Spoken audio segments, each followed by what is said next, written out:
what would your message be to people who are starting the journey to be influencers? Influencers. का कारण का मी I was recently reading this article आणि there are these institutions coming up where they teach you to become an influencer. Okay. So what would your advice to be, कारण का हे काय एक आता कारण का याच्यावर थोडेसे प्रश्न पुढचे येतील की असं वाटतं लोकांना की अभ्यास सोडून हे जरासं इझी करण्यासारखं आहे. एखाद्याकडे कॅमेरा आहे, इंटरनेट आहे, I think that is enough to be one. तर तुझं याच्यावर काय मत आहे? I think it's not easy. Right, absolutely. Coming up with content ideas every day is not easy. आणि त्यामुळे आपण बघतो बरेच इन्फ्लुएन्सर्स ह्याच्याबद्दल बोलतात की it's how there are days when you can't think of new things. आणि डिप्रेशनमध्ये पण जातात. सो जर कोणाला, if I am advising an influencer who is starting the journey, I would want them to see Nas डेलीचे videos जेव्हा त्यांनी 1000 days केलं होतं. Absolutely. He did videos for 1000 days every single day. Imagine the discipline that he has had. The discipline is very important. Apart from that, I think these people, instead of learning how to be an influencer, they should actually do courses on digital marketing because they need to understand the technicalities of it. Correct. त्यांना म्हणजे कधी कधी असं होतं की some influencers that we work with, त्यांना collaboration कसं accept करायचं माहित नसतं रे. म्हणजे come on, that is what your offering as a service to us, आणि ते तुम्हाला जमत नाही आहे तर टेक्निकॅलिटीज आर व्हेरी इम्पॉर्टंट. पण तुला असं वाटतं का की कंटेंट क्रिएटर हा एका लेवलला गेल्यावर इन्फ्लुएन्सर होतो, पण लोकांचा आता समज असा आहे की एक साधारण 5000 किंवा 10,000 जरी फॉलोअर झाले तरी लोक स्वतःला इन्फ्लुएन्सर म्हणून ॲड्रेस करायला लागतात.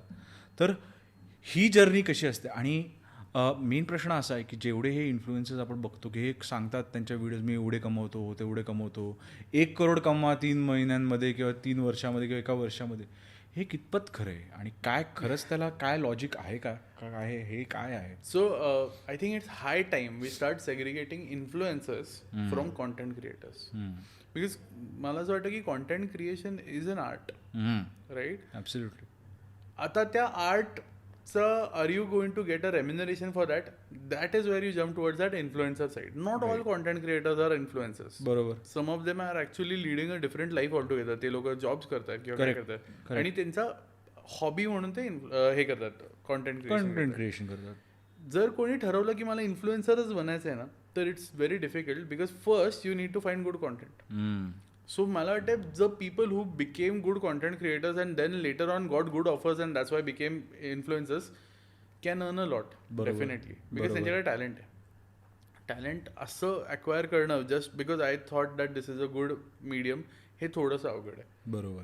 आणि ते पेरिश होतात, म्हणजे त्यांचं स्टाईल रिपिटेटिव्ह होऊन जाते, लोक फॉलो करणं बंद करून टाकतात. बरोबर. कारण का लोकांना व्हरायटी पाहिजे. आज आपण बघितलं की आपण जसं म्हणतो की average life span or post span 2 ते 3 सेकंद असतो. लोकांकडे 2-3 सेकंदापेक्षा जास्ती वेळच नाही आहे तुमचा कंटेंट बघायला.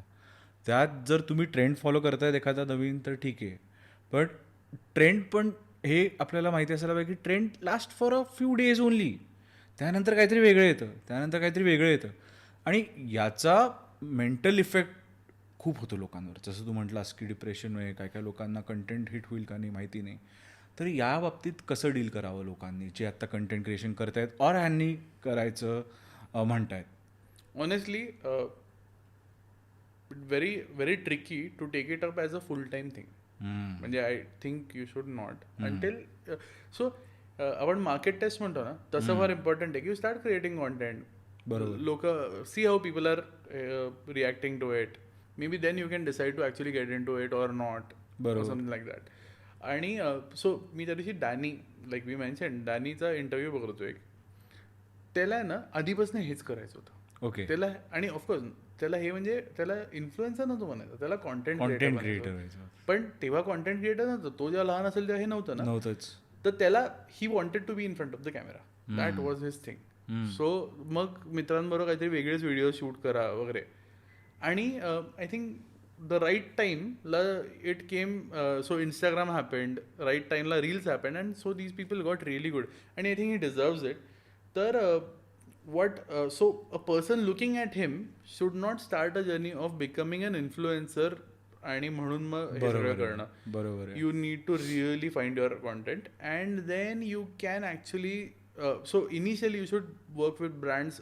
जर ओके चल आपण असं म्हणू की एखाद्याने ठरवलंच की हे करायचंच आहे, choose the brands really well. I remember influencer, आम्ही तिला एका योगा डे कॅम्पेनसाठी अप्रोच केलं होतं. She said she'll do it. आम्ही तिला फीज विचारल्या आणि she had a good following. ती म्हणली आय वोंट चार्ज. मी म्हटलं की but why are you not charging. ती म्हणली की right now I have decided I will only work with good brands. I want to have that choice. मला माझं प्रोफाईल एक चांगलं बिल्ड करायचं आहे. सो जर मला वाटलं ह्या ब्रँडबरोबर काम करायचं तर मी करेन आणि पैसे नाही घेणार. I want to create value first. I will charge later on. Correct. आणि I am sure I will get good money out of it. So she was really म्हणजे कन्सिडरेट आणि I think she knew what she is doing.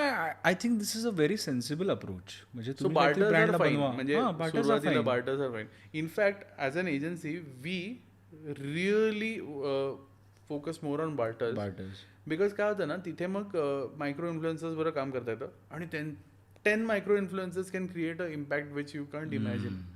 Absolutely. कारण त्यांचा निश असतो. आणि also I think 5,000 वगैरे followers पर्यंत the people really like your content. Correct. त्याच्यानंतर होतं काय ना, त्याच्यानंतर लोक एखादा व्हिडिओ बघून तुम्हाला फॉलो करणारे असतात वगैरे. So they are not the people जे would actually be influenced. Right. If we need to say that, people are not going to get influenced by someone who's creating videos every single day आणि रोज वेगळा brand आहे कुठला तरी, लाखभर followers आहेत. बरोबर आहे. So तो इन्फ्लुएन्सचा पार्ट थोडा कमी होऊन जातो, डायल्यूट होऊन जातो.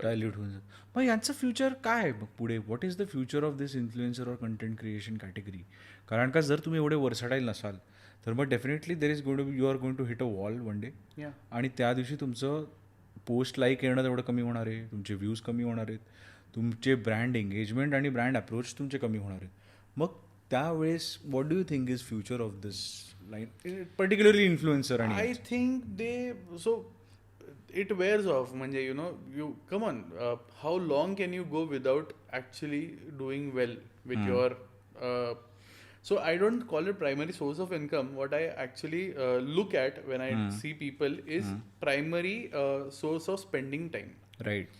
मी जर दिवसभर एखादी गोष्ट करतोय, लेट से आज मला त्याच्यातनं चांगले पैसे मिळत नाही आहेत, मी जर ती 6 महिने करत राहिलो आणि ती जर नीट नसेल होत ना, पैसे येतील. आय एम व्हेरी शुअर पैसे येतील जर इफ इट हॅपन्स प्रॉपरली. जर ते प्रॉपरली होत नसेल ना, तर I think I should realise की I am not maybe the person to do this आणि आय शुड चेंज. ओके. जसं आपण लाईक वी से पिवट. बरोबर, pivot. Right, so I think influence, like you said, you hit a wall. These people will hit a wall. Some people will hit a wall, and it's fine. I hope they don't go into a depression. Ki I am a failure. Correct. It's not a failure. It's fine. Maybe you can do something else even better. Even better. Yeah, absolutely. So what I feel is की आपल्या युजर्सला हे माहिती असायला पाहिजे की हे फुल time career म्हणून नाही बघायला पाहिजे. हे पार्ट टाईम असेल तर ते हॉबीसाठी पण चांगलं राहतं आणि तुमचा मेन स्ट्रीम ऑफ इन्कम पण एक चालू असतो.